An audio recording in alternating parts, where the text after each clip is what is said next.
পশ্চিমবঙ্গত ৰাষ্ট্ৰপতি শাসন বলবৎ কৰক পশ্চিম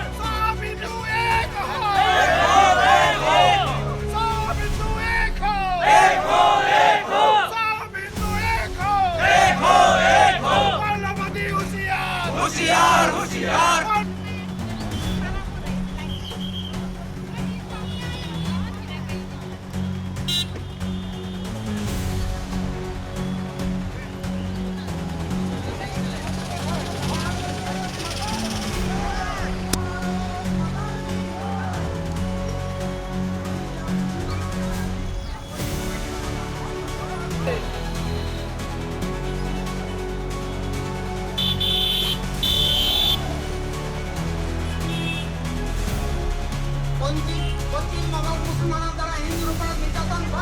माता की भारत माता की बंदे बंदे बंदे আমি এনেকুৱা ধৰণৰ ইয়াত আমি ফুটছাৰ হ'ব লাগিব যে আমাৰ এই ফুটছাৰ পশ্চিমবংগ চৰকাৰে শুনিবই লগতে মহামহিম ৰাষ্ট্ৰপতি ডাঙৰীয়াক আজি যি স্মাৰকপত্ৰ প্ৰদান কৰা হ'ব নগাঁও জিলা আয়ুক্ত মহোদয়ৰ জৰিয়তে আমি আশা ৰাখিম যে আজি সমগ্ৰ ভাৰতবৰ্ষত সমূহ জিলাৰ পৰা একেটা সময়তে জিলা আয়ুক্তৰ জৰিয়তে ভাৰতৰ মহামহিম ৰাষ্ট্ৰপতি মহোদয়লৈ স্মাৰকপত্ৰ প্ৰদান কৰা হৈছে।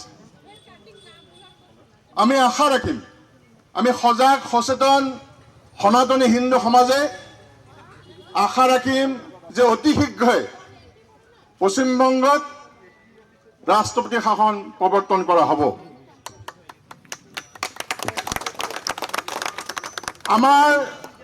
আমি সকলো মানুহ আৰু মানুহৰ আমাৰ মৌলিক প্ৰয়োজন কি? আমাৰ মৌলিক প্ৰয়োজন হৈছে তিনিটা: খাদ্য, বস্ত্ৰ, বাসস্থান।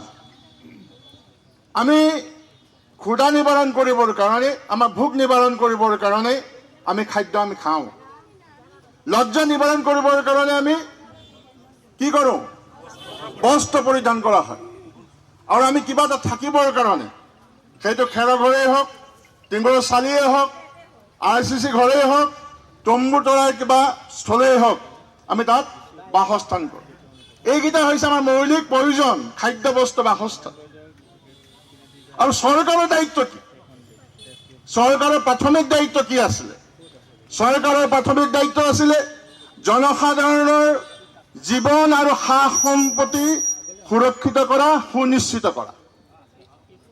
আজি কাৰ্যত আমি দেখা পাইছো যে পশ্চিমবংগত সনাতনী হিন্দুৰ ওপৰত অবিৰতভাৱে যি নিৰ্যাতন আৰম্ভ হৈছে, যি মহিলাসকলৰ ওপৰত ধৰ্ষণ আৰম্ভ হৈছে, লুটপাট আৰম্ভ হৈছে, ঘৰ দুৱাৰ ধ্বংস কৰা হৈছে, উপাসনাস্থলী ধ্বংস কৰা হৈছে, চৰকাৰ এখন সম্পূৰ্ণৰূপে বিফল হৈছে।